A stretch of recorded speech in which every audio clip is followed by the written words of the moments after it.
पुनर्जन्म रीबर्थ के बाद सबसे पहला काम जो मैंने किया वो था सिंघुआ यूनिवर्सिटी का अपना असली एडमिशन लेटर, प्रवेश पत्र, बंद गोभी के खेत में ले जाकर अच्छी तरह से छुपा देना।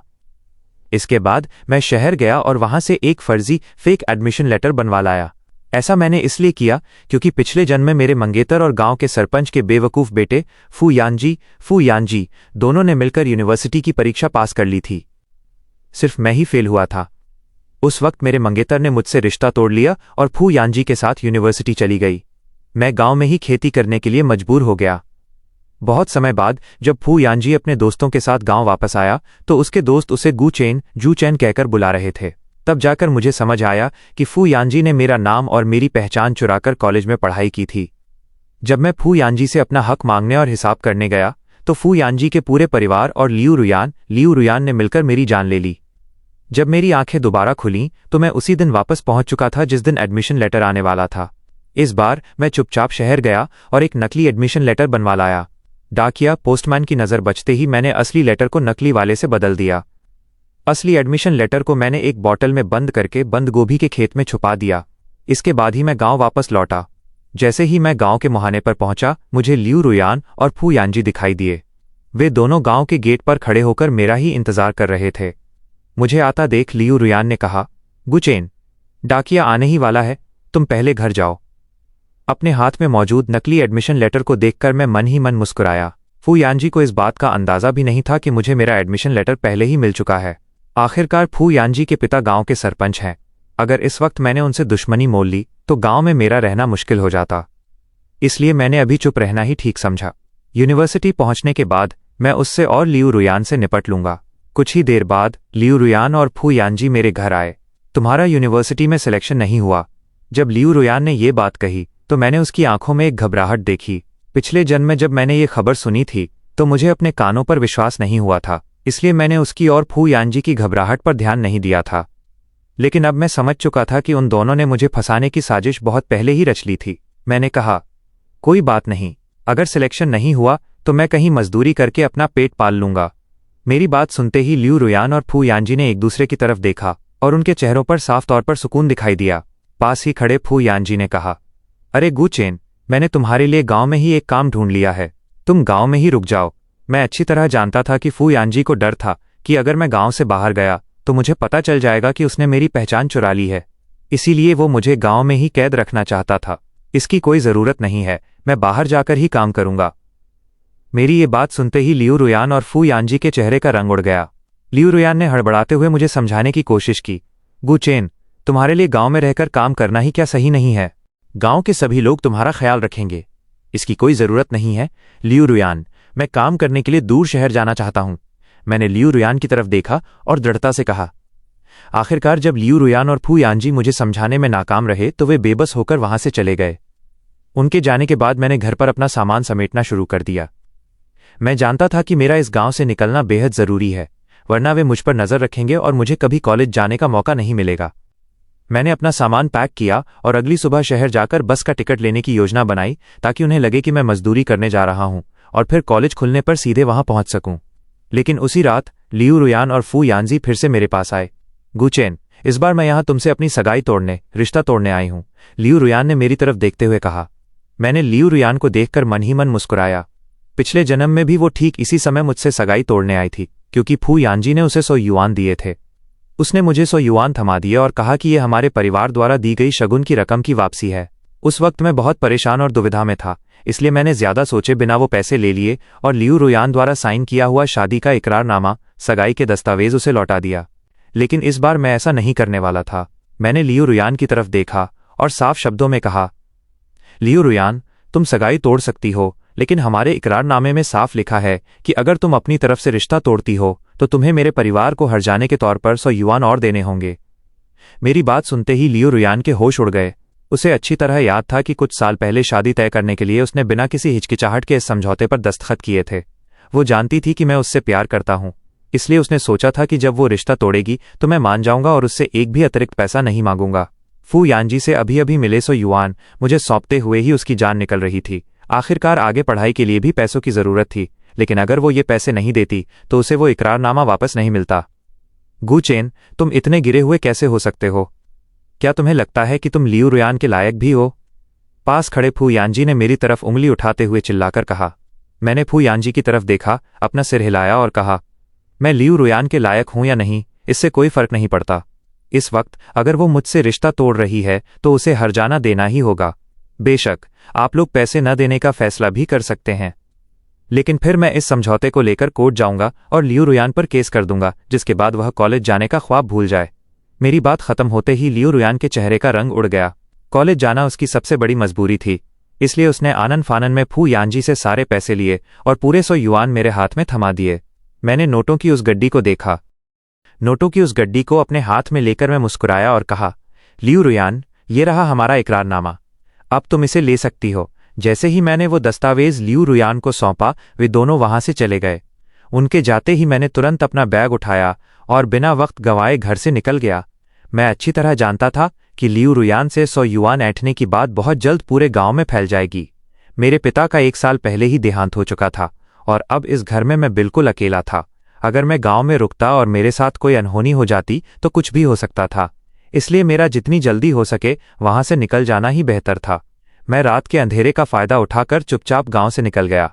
गांव से बाहर आते ही मैं सीधा शहर पहुंचा और वहां एक कमरा किराए पर ले लिया। उस पल जाकर मुझे थोड़ी तसल्ली मिली। इसके बाद मैं प्रांतीय राजधानी मेन सिटी चला गया और यूनिवर्सिटी खुलने के दिन तक का समय काटने के लिए कॉलेज के पास ही एक छोटी मोटी नौकरी ढूंढ ली। बहुत जल्द कॉलेज की शुरुआत का दिन भी आ गया। मैं अपना असली एडमिशन लेटर लेकर यूनिवर्सिटी पहुंचा। जैसे ही मैंने मेन गेट के अंदर कदम रखा, मुझे फू यानजी, लियू रुयान और उनके साथ फू यानजी की मां दिखाई दी। वे तीनों जब मुझे वहां देखा तो उनके चेहरों पर हवाइयां उड़ने लगीं। मैं फू यानजी के चेहरे पर साफ तौर पर घबराहट देख सकता था।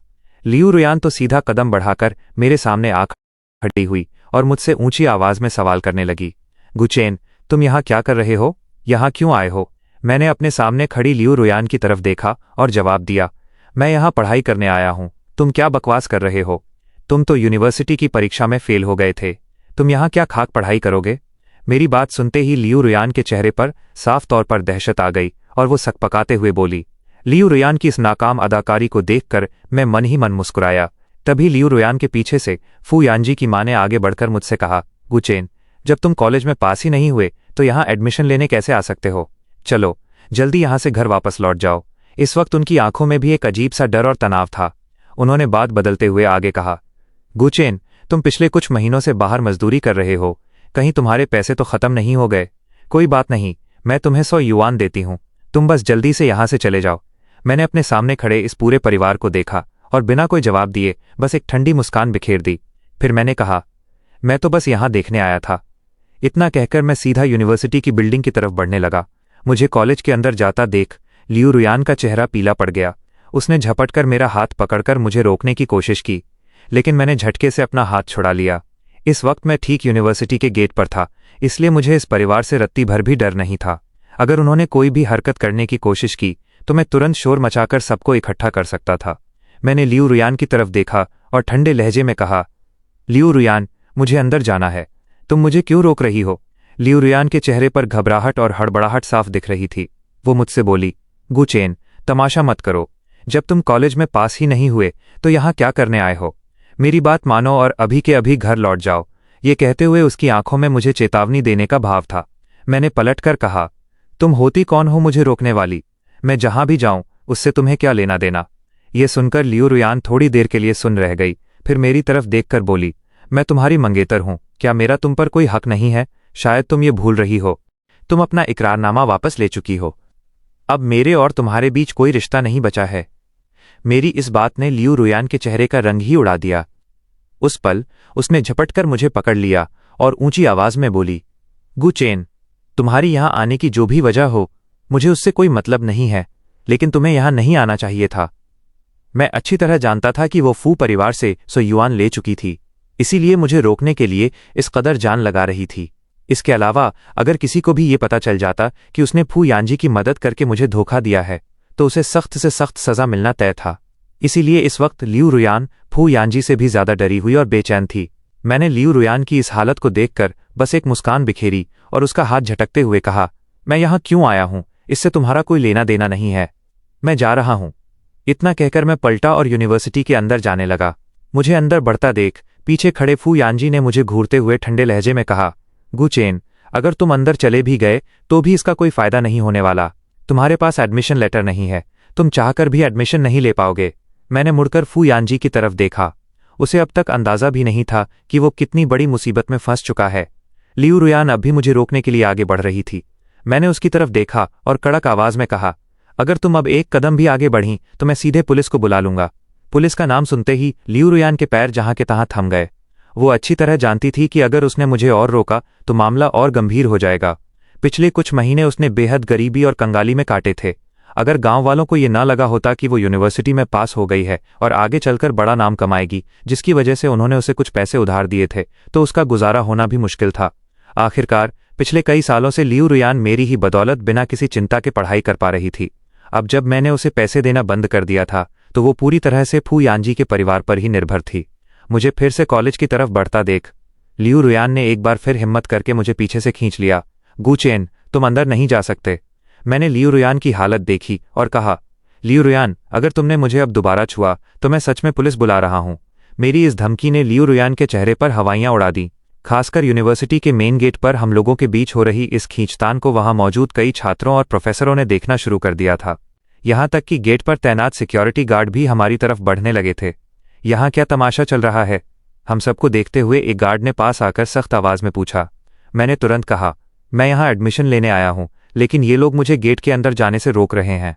मेरी बात खत्म होते ही गार्ड्स ने लियू रुयान और फू यानजी की तरफ घूर कर देखा। उन तीनों, फू यानजी, उसकी माँ और लियू रुयान के चेहरों का रंग उड़ गया। फू यानजी की माँ ने तुरंत बात संभालते हुए चिल्लाकर कहा, गार्ड साहब, ये झूठ बोल रहा है। यह परीक्षा में फेल हो गया था। इसका यूनिवर्सिटी में कोई सिलेक्शन नहीं हुआ है, इसीलिए हम इसे रोक रहे हैं। हाँ गार्ड साहब, ये बिल्कुल सच कह रही हैं। इसके पास दिखाने के लिए कोई एडमिशन लेटर भी नहीं है। पास खड़े फू यानजी ने पूरी ताकत से अपनी बात का दावा किया। मैंने उनकी तरफ देखा और सीधे गार्ड से कहा, मेरा असली एडमिशन लेटर इसी फू यानजी के हाथ में है और यही वजह है कि इसीलिए फू यानजी इतना शांत और आश्वस्त बना हुआ है। लेकिन फू यानजी को इस बात का अंदाजा तक नहीं है कि मैंने बहुत पहले ही अपना असली एडमिशन लेटर वापस निकाल लिया था और उसकी जगह एक नकली लेटर रख दिया था। इस वक्त उसके हाथ में जो है वो सिर्फ एक फर्जी कागज है। वहां खड़े सिक्योरिटी गार्ड्स ने मेरी तरफ देखा और मैंने बिना देर किए अपनी जेब से असली एडमिशन लेटर निकाला और कहा, गार्ड साहब, ये रहा मेरा असली एडमिशन लेटर। मेरी बात खत्म होते ही फू यानजी और लियू रुयान के चेहरों का रंग उड़ गया। खासकर फू यानजी तो बुरी तरह बौखला गया और चिल्लाया, ये नामुमकिन है। वो आंखें फाड़कर मेरे हाथ में मौजूद लेटर को घूरने लगा। इसके बाद उसने गुस्से और हैरानी से लियू रुयान की तरफ देखा। लियू रुयान भी अंदर तक हिल चुकी थी और मुझे जड़ होकर देख रही थी। इसके हाथ में जो एडमिशन लेटर है वो नकली है। ये चिल्लाते हुए लियू रुयान मेरी तरफ झपटी और सीधे मेरे हाथ से लेटर छीनने की कोशिश करने लगी। मैं तुरंत कदम पीछे हटाकर गार्ड्स के पीछे छिप गया और जोर से बोला, गार्ड साहब, ये लोग मेरा एडमिशन लेटर छीनने की कोशिश कर रहे हैं। ये सुनते ही गार्ड्स ने आगे बढ़कर लियू रुयान को बीच में ही रोक दिया। लियू रुयान बुरी तरह बौखलाकर चिल्लाने लगी, इसका लेटर नकली है, आप लोग इसकी बातों में मत आइए। गेट पर हो रहे इस भारी हंगामे ने बहुत जल्दी वहां मौजूद भीड़ का ध्यान खींच लिया। मामला इतना बढ़ गया कि यूनिवर्सिटी के प्रोफेसर और बड़े अधिकारी भी दौड़ते हुए गेट पर आ पहुंचे। मैंने तुरंत आगे बढ़कर यूनिवर्सिटी के अधिकारियों को अपना लेटर सौंपते हुए कहा, प्रोफेसर साहब, ये मेरा एडमिशन लेटर है। आप खुद इसकी जांच कर सकते हैं कि ये असली है या नकली। उन अधिकारियों ने लेटर को अच्छी तरह से जांचा और पुष्टि की कि ये पूरी तरह से असली है। मैंने लियू रुयान और फू यानजी के परिवार की तरफ इशारा करते हुए कहा, ये लोग मेरा एडमिशन लेटर छीन रहे थे और मुझे कॉलेज में कदम रखने से रोक रहे थे। मेरी यूनिवर्सिटी से गुजारिश है कि कृपया पुलिस को बुलाकर मेरी मदद करें। ये सुनते ही प्रोफेसरों ने सख्त नज़रों से लियू रुयान और उसके साथियों की तरफ देखा और एक प्रोफेसर तुरंत फ़ोन करने के लिए आगे बढ़ गए। प्रोफेसर साहब, आप इसकी बातों में मत आइए, असली एडमिशन लेटर तो मेरे पास है। फू यानजी ने बेहद उत्तेजित होकर चिल्लाया और अपने हाथ में मौजूद नकली एडमिशन लेटर हवा में लहरा दिया। मैं ये नज़ारा देखकर मन ही मन हंस पड़ा। फू यानजी सचमुच महामूर्ख था। उसे इस बात का जरा भी अंदाजा नहीं था कि फर्जी दस्तावेजों के दम पर यूनिवर्सिटी में एडमिशन लेना तो दूर, इस अपराध के लिए उसे सीधे जेल की सलाखों के पीछे जाना पड़ेगा। जैसे ही उसने वो लेटर प्रोफेसरों को सौंपा, वे उसे देखकर दंग रह गए। उन्होंने दोनों लेटर पर लिखे नाम को देखा और हैरान होकर पूछा, तुम दोनों में से गुचेन कौन है? क्योंकि दोनों ही लेटर पर एक ही नाम दर्ज था। मैं मुस्कुराया और मैंने तुरंत अपनी जेब से अपना असली पहचान पत्र और हुकू माइनस आधिकारिक पारिवारिक निवास दस्तावेज संजिका निकालकर प्रोफेसरों के सामने रख दिया। मैं गुचेन हूँ प्रोफेसर साहब, असली गुचेन मैं हूँ। फू यानजी पागलों की तरह चिल्लाने लगा और मेरी तरफ खुखार नजरों से देखते हुए बोला, सर, मेरा नाम ही गुचेन है। प्रोफेसरों को अब ये समझते देर नहीं लगी कि मामला बेहद पेचीदा और गंभीर है। हम सभी को तुरंत चांसलर प्रिंसिपल के केबिन में ले जाया गया। कुछ ही देर में वहां पुलिस और शिक्षा विभाग, एजुकेशन ब्यूरो के उच्च अधिकारी भी पहुंच गए। मामला अब बहुत बड़ा रूप ले चुका था। यूनिवर्सिटी में एडमिशन के लिए किसी की पहचान चुराने और फर्जी दस्तावेज बनाने का यह एक गंभीर सरकारी मामला था जिसे शिक्षा विभाग को हर हाल में संभालना था। मैं केबिन में बेहद शांत और संयत होकर बैठा था। मेरे ठीक सामने फू यानजी, उसकी माँ और लियू रुयान बैठे थे, जो लगातार मुझे घूर रहे थे। खासकर लियू रुयान की आंखों में मेरे लिए भयंकर नफरत और गुस्सा साफ दिखाई दे रहा था। मैं बिना कुछ बोले ठंडी नजरों से उन तीनों को देखता रहा। लियू रुयान ने दांत पीसते हुए मुझसे कहा, गु चेन, आखिर तुम चाहते क्या हो? तुम्हारी मंशा क्या है? मैंने लियू रुयान की तरफ देखा, एक तीखी मुस्कान बिखेरी और कहा, मैं तो बस अपनी वो पहचान और कॉलेज सीट वापस ले रहा हूं जो मेरी है। मेरी ये बात सुनकर वो पूरी तरह से खामोश हो गई। तभी फू यानजी ने मुझे धमकाते हुए कहा, गु चेन, अगर तुम अभी अपनी गलती मान लो कि वो एडमिशन लेटर नकली है तो हमारा परिवार तुम्हें 100 युआन देगा, वरना इसका अंजाम तुम अच्छी तरह जानते हो। मेरे पति इस गांव के सरपंच हैं। फू यानजी की मां ने मेरी तरफ ठंडी नजरों से देखते हुए कहा, पिछले कई अपने पति के सरपंच होने के घमंड में पूरे गांव में अंधेर मचाती आ रही थी, लेकिन वो इस बात से बिल्कुल अनजान थी कि गांव से बाहर कदम रखते ही उस अदना से सरपंच के पद की कोई औकात नहीं रह जाती। इसके बावजूद फू यानजी की मां उस मामूली से पद की धौंस दिखाकर मुझे धमकाने की हिम्मत कर रही थी। मैं मन ही मन हंस पड़ा। उसे अंदाजा भी नहीं था कि ये मामला कितना बड़ा हो चुका था। इस कांड के बाद सरपंच की कुर्सी तो दूर की बात है, उसका पूरा परिवार जेल की सलाखों के पीछे सड़ने वाला था। मुझे खामोश देखकर फू यानजी की मां के चेहरे का रंग और बिगड़ गया। वो मुझे गुस्से से घूरती रही, जबकि मुझे अंदर से एक असीम शांति और तसल्ली महसूस हो रही थी। गुचेन, वो एडमिशन लेटर तुम्हें कहाँ से मिला? फू यानजी ने मेरी तरफ देखते हुए अचानक पूछा। जब उसने ये सवाल किया तो वो अब भी हार मानने को तैयार नहीं था। उसके मुताबिक जब तक लियू रुयान ने मुझे एडमिशन लेटर नहीं सौंपा था, तब तक मेरे हाथ में मौजूद दस्तावेज हर हाल में नकली ही होना था। मैंने फू यानजी को देखकर अपना सिर हिलाया और सोचा, तुम इस हद तक मूर्ख हो कि अब तुम्हारा कोई इलाज नहीं है। क्या उसे इतना भी नहीं पता था कि अगर मेरे हाथ में नकली कागज भी होता तब भी मेरा असली नाम ही गुचेन है? वो कॉलेज सीट और पहचान कानूनी तौर पर मेरी ही थी। वो तो सिर्फ एक बहरूपिया था। और सबसे बड़ी बात तो ये थी कि मेरे पास मौजूद लेटर 100% असली था। इस वक्त केवल लियू रुयान के चेहरे पर असली खौफ साफ देखा जा सकता था। वो मुझसे कुछ कहना चाहती थी, लेकिन मुझे उससे बात करने में रत्ती भर भी दिलचस्पी नहीं थी। जैसे ही लियू रुयान ने अपना मुंह खोला, तभी केबिन का दरवाजा खुला और लोगों का एक समूह अंदर दाखिल हुआ। आधिकारिक कोट सूट पहने शिक्षा विभाग के उन बड़े अधिकारियों को देखकर मैं मन ही मन मुस्कुराया। मैं जानता था कि ये मामला अब बहुत बड़ा रूप ले चुका था। ये 1980 का दशक था। अगर ये आज का दौर होता तो ये खबर अब तक सोशल मीडिया पर पूरी तरह से वायरल हो चुकी होती। उन अधिकारियों ने अपनी कुर्सियों पर बैठते ही हमारी तरफ देखा और पूछा, तुम दोनों में से गुचेन कौन है? उनके ये कहते ही फू यानजी ने बेहद उत्तेजित होकर चिल्लाया, मेरा नाम गुचेन है। उसने ये कहते हुए बड़े घमंड से मेरी तरफ देखा। सर, क्या सब कुछ साफ हो गया है? यही लड़का बहरूपिया है जो मेरी जगह लेना चाहता है। मैंने पहले ही कहा था कि ये नकली है और मैं ही असली गुचेन हूं। मैंने उसकी बकवास का कोई जवाब नहीं दिया। मैंने चुपचाप अपना असली पहचान पत्र और हुकू आगे बढ़ाते हुए अधिकारियों से कहा, मैं ही असली गुचेन हूं। इसके साथ ही मैं गांव के सरपंच के खिलाफ शिकायत दर्ज कराना चाहता हूं। उन्होंने अपने इस मूर्ख बेटे को यूनिवर्सिटी भेजने के लिए मेरी पहचान चुराई, अपने बेटे का नाम बदलकर मेरा नाम दे दिया और मेरा असली एडमिशन लेटर भी गैरकानूनी तरीके से अपने पास दबाकर रख लिया। मेरी बात सुनते ही उन उच्च अधिकारियों के चेहरों पर गहरी गंभीरता और नाराजगी के भाव आ गए। लेकिन जैसे ही मेरी बात खत्म हुई, उस दिमाग से पैदल फू यानजी ने जोर का ठहाका लगाया और बेवकूफ़ों की तरह बोला, गुचेन, तुमने खुद ही मान लिया ना कि वो एडमिशन लेटर मेरे पिता के पास था। इसका मतलब तुम्हारे हाथ में जो लेटर है वो पक्का नकली है। अधिकारियों साहब, आप लोग जल्दी से इस धोखेबाज को गिरफ्तार कर लीजिए। फू यानजी की इस पागलों जैसी और बचकानी दलीलों को सुनकर वहां मौजूद अधिकारी और प्रोफेसर दंग रह गए। अब उन्हें आगे कुछ और पूछने की जरूरत ही नहीं बची थी। जिस इंसान का मानसिक स्तर ऐसा हो वो यूनिवर्सिटी की परीक्षा पास कर ले, यही सबसे बड़ा चमत्कार होता।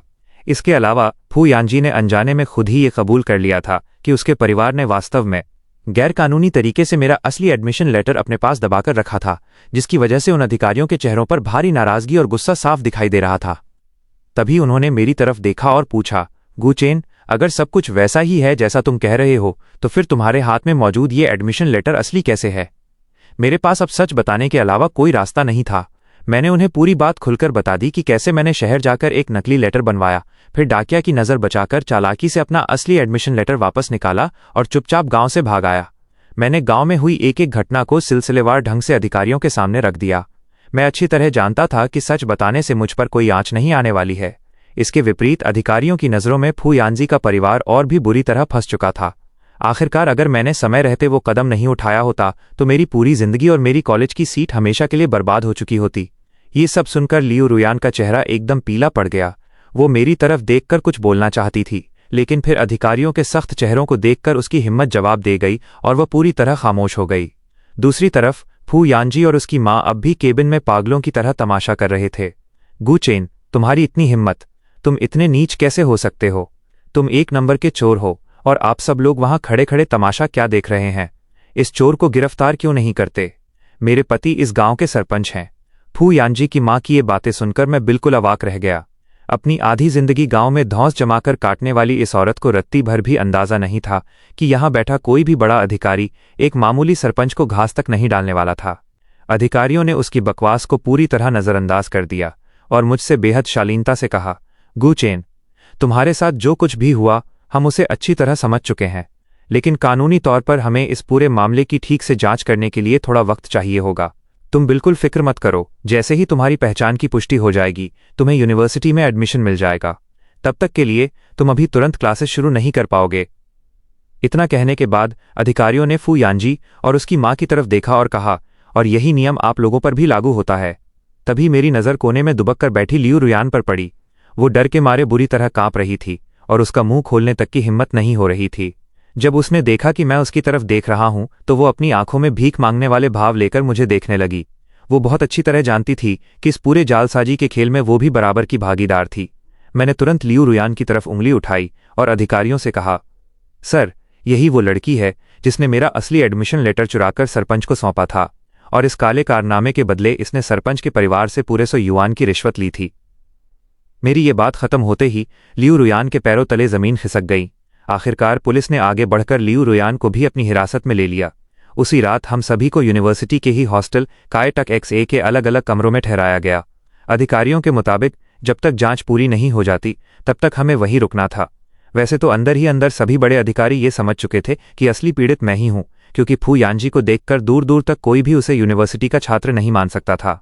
उन दोनों माँ बेटे को हॉस्टल के एक कमरे में नजरबंद क्वांचे किया गया था, लेकिन फू यानजी की माँ का ड्रामा वहां भी बंद नहीं हुआ। वो कमरे के अंदर से ही जोर जोर से चिल्ला रही थी, हम यहाँ पढ़ाई करने आए हैं। तुम लोग मेरे बेटे का एडमिशन रोकने वाले कौन होते हो? ऊपर से हमें यहाँ कैद करके रखा है। तुम लोगों को पता भी है कि मेरे पति इस गांव के सरपंच हैं। मैं बगल वाले कमरे में बैठा बैठा उसकी ये चीखें साफ सुन पा रहा था। मैंने बस बेबसी से अपना सिर हिलाया।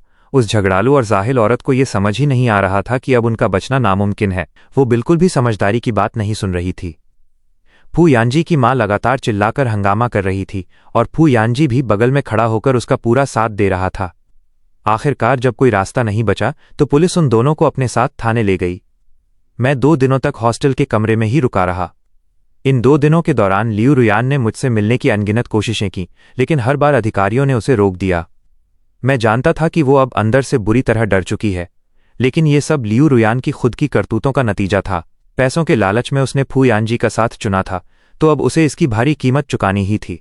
तीसरे दिन की सुबह मैंने यूनिवर्सिटी के अधिकारियों को अपने कमरे के दरवाजे पर खड़ा पाया। उन्होंने मुझे बताया कि पूरी जांच साफ हो चुकी है।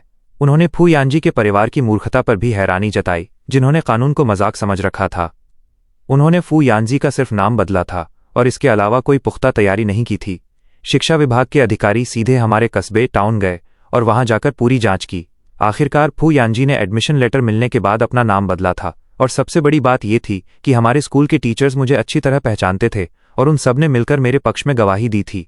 इसके साथ ही फू यानजी के नाम बदलने की तारीख और एडमिशन की टाइमिंग आपस में मेल नहीं खा रही थी। इसी आधार पर पुलिस ने उसी रात सरपंच को धर दबोचा। इस वक्त सरपंच पहले से ही पुलिस स्टेशन में बंद था। इसके बाद हम सभी को पुलिस स्टेशन ले जाया गया। वहां मेरी मुलाकात एक बार फिर सरपंच के पूरे परिवार से हुई। फू यानजी और उसकी मां भी वहीं मौजूद थे, जिन्हें 2 दिन पहले यूनिवर्सिटी में हंगामा करने और शांति भंग करने के आरोप में पहले ही गिरफ्तार किया जा चुका था। उनके साथ लियू रुयान भी वहीं बंद थी। जब उन सबको हवालात से बाहर लाया गया तो उन्होंने मुझे देखा। मैं अपने सामने खड़े उन लोगों को देख रहा था जो मेरी तरफ नफरत और दुश्मनी भरी नज़रों से घूर रहे थे। मैंने उनकी नज़रों को पूरी तरह नज़रअंदाज कर दिया। मैं अच्छी तरह जानता था कि अब उनके नसीब में सिर्फ और सिर्फ जेल की कालकोठरी लिखी है। गुचेन, पूरी जांच मुकम्मल हो चुकी है।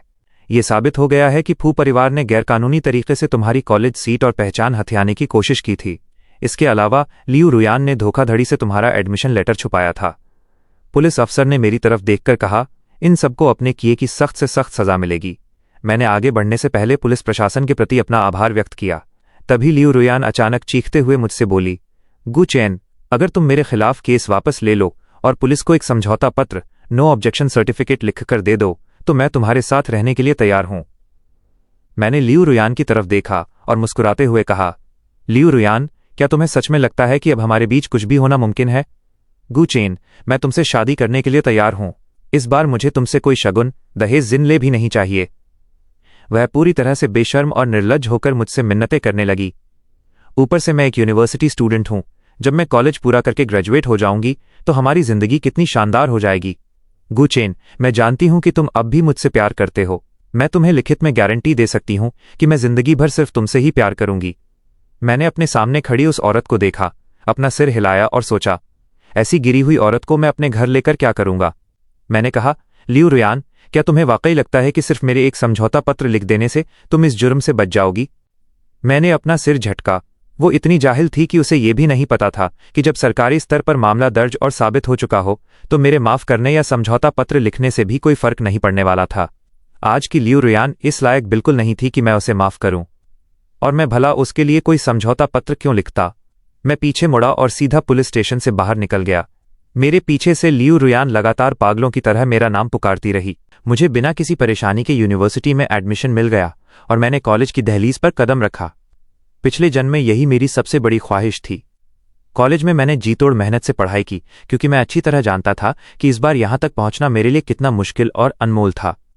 कुछ दिनों बाद पुलिस के अधिकारी मुझसे मिलने यूनिवर्सिटी आए और उन्होंने मुझे बताया कि उन सभी को अदालत से सजा सुनाई जा चुकी है। लियू रुयान को मेरी पहचान चुराने की साजिश में शामिल होने और उसके घटिया चरित्र के कारण यूनिवर्सिटी से हमेशा के लिए सस्पेंड, नाम खारिज कर दिया गया। उसे अदालत ने 2 साल की जेल की सजा सुनाई। फू यानजी और उसकी मां को भी कोर्ट से 2-2 साल की जेल की सख्त सजा मिली। जहां तक फू यानजी के पिता सरपंच का सवाल था, उसका मामला सबसे ज्यादा गंभीर निकला। पुलिस ने जब बारीकी से जांच की तो पता चला कि उसने न सिर्फ मेरी पहचान चुराई थी बल्कि सरकारी फंड, कॉर्पस फंड में भारी घपला किया था और गांव वालों की जमीनों पर भी अवैध कब्जा कर रखा था। यहां तक कि उसने इतने सालों तक सरपंच के पद का गलत इस्तेमाल करके गांव के सीधे साधे लोगों को बुरी तरह प्रताड़ित किया था। जब गांव वालों को यह पक्का यकीन हो गया कि अब सरपंच का पूरा परिवार कभी जेल से बाहर नहीं आ पाएगा तो उन्होंने आगे बढ़कर उन सभी काले कारनामों का कच्चा चिट्ठा खोल दिया जो उस परिवार ने सालों से किए थे। आखिरकार सरपंच को 20 साल की जेल की सजा सुनाई गई, यानी उसकी बाकी की आधी जिंदगी अब सलाखों के पीछे ही कटने वाली थी। पुलिस ने मुझे बताया कि लियू रुयान मुझसे एक आखिरी बार मिलना चाहती है। मैं जेल डिटेंशन सेंटर में उससे मिलने गया। मुझे देखते ही वो फूट फूट कर रोने लगी। वो बुरी तरह बिलखते हुए मुझसे बोली, गुचेन, मुझे सच में अपनी गलती का एहसास हो गया है। क्या तुम मुझे माफ नहीं कर सकते? मैंने उसकी तरफ देखा और बिना कुछ बोले बस एक ठंडी मुस्कान बिखेर दी। अब मुझे लियू रुयान को कोई भाव देने में रत्ती भर भी दिलचस्पी नहीं थी। तभी लियू रुयान ने आगे बढ़कर कहा, गुचेन, तुम मेरा इंतजार करना। जैसे ही मैं जेल से बाहर आऊंगी मैं तुमसे शादी कर लूंगी। मैंने पलटकर कहा, लियू रुयान, मेरे और तुम्हारे बीच का रिश्ता बहुत पहले ही खत्म हो चुका है। मैं यहां सिर्फ तुम्हें यह बताने आया हूं कि मैं इस जन्म में तुम्हें कभी माफ नहीं करूंगा। बेहतर यही होगा कि हम अपनी जिंदगी में फिर कभी एक दूसरे के सामने ना आए। इतना कहकर मैं पलटा और वहां से हमेशा के लिए चला गया। 2 साल बाद जब मैं अपनी कॉलेज की पढ़ाई कर रहा था तो कॉलेज के किसी स्टाफ ने मुझे आकर बताया कि लियू रुयान नाम की कोई लड़की मुझसे मिलने आई है। मैंने सीधे शब्दों में कह दिया कि इस लड़की से मेरी पुरानी दुश्मनी है, इसलिए इसे कॉलेज के अंदर कदम मत रखने देना। लियू रुयान को गेट से ही खदेड़ दिया गया। उसके बाद से मैं फिर कभी उस गांव की तरफ नहीं गया। ग्रेजुएशन पूरा करने के बाद मैंने नौकरी शुरू की। वो दौर देश में बिजनेस और स्टार्टअप्स, बिजनेस वेव की शुरुआत का था। मैंने भी बहती गंगा में हाथ धोया और खुद की एक कंपनी खड़ी कर ली। धीरे धीरे मेरी कंपनी बहुत बड़ी हो गई। शहर के बड़े अधिकारियों तक मेरी साख पहुंच चुकी थी और वे चाहते थे कि मैं अपने पुराने गांव में आकर कुछ इन्वेस्टमेंट, निवेश करूं। मैं इसके लिए तैयार हो गया। मैं पूरे ठाट बाट के साथ अपने बॉडीगार्ड्स को लेकर गांव वापस लौटा और वहां एक फैक्ट्री लगाने के लिए गांव के बाहर की जमीन खरीद ली। गांव वाले जब मुझे इस रूप में देखा तो वे फटी आंखों से मुझे देखते रह गए। किसी ने सपने में भी नहीं सोचा था कि जो लड़का इतने सालों से गांव छोड़कर जा चुका था वो जब लौटेगा तो एक बहुत बड़ा बिजनेसमैन बनकर आएगा जिसके आगे पीछे बॉडीगार्ड्स का पहरा होगा। वहां मुझे गांव वालों से पूर्व सरपंच के परिवार का हाल पता चला कि फूयांजी की मां की जबान इतनी कड़वी और जहरीली थी कि जेल के अंदर दूसरी महिला कैदियों ने उसे मार मार कर पागल कर दिया था। अब वह घर में ही कैद रहती थी। वहीं दूसरी तरफ फूयांजी, जो अपनी रईसी की धौंस दिखाने का आदी था, उसने जेल में भी किसी गलत इंसान से पंगा ले लिया था जिसने पीट पीट कर उसका हाथ तोड़ दिया था। जेल से छूटने के बाद उससे किसी ने शादी नहीं की और अब वो दिन रात शराब के नशे में धुत रहता था और बात बात पर अपनी उस पागल मां को घसीटकर बाहर लाता और उसकी बेरहमी से पिटाई कर देता। गांव वालों ने मुझे बताया कि फूयांजी की मां की अब लगभग रोज ही पिटाई होती थी। एक बार तो फूयांजी ने गांव में अत्यधिक शराब पी ली और कुछ लोगों से उलझ गया, जिसके बाद गांव वालों ने मार मार कर उसका एक पैर भी तोड़ दिया। अब वो लंगड़ा कर चलता था। उस पूरे परिवार ने अपनी इस बर्बादी का ठीकरा लियू रुयान के सिर पर फोड़ दिया था। यहां तक कि फूयांजी आए दिन लियू रुयान के घर पहुंच जाता और उससे पैसों की मांग करता था। लियू रुयान के पास उसे देने के लिए फूटी कौड़ी भी नहीं थी, जिसके कारण फूयांजी ने पीट पीट कर उसका भी एक पैर तोड़ दिया था। लेकिन बदनामी और डर के मारे वो पुलिस में शिकायत करने की हिम्मत भी नहीं कर पाती थी। मैं गांव वालों से ये सब दास्तान सुन ही रहा था कि तभी मेरी नज़र दूर खड़ी भीड़ पर पड़ी। वहां एक औरत बैठी हुई थी जो बैसाखी के सहारे टिकी थी। उसका चेहरा समय की मार और झुर्रियों से पूरी तरह झुलस चुका था और वो बेहद मायूस और उलझी हुई नज़रों से मेरी तरफ देख रही थी। मैं पहचान गया कि वो कोई और नहीं बल्कि लियू रुयान ही थी। आज वो इस दयनीय हालत में पहुंच चुकी थी। अब उसकी बाकी की पूरी जिंदगी सिर्फ और सिर्फ कभी न खत्म होने वाले पछतावे और दर्द में कटने वाली थी, जबकि मेरी जिंदगी दिन ब दिन और भी शानदार और कामयाब होने वाली थी।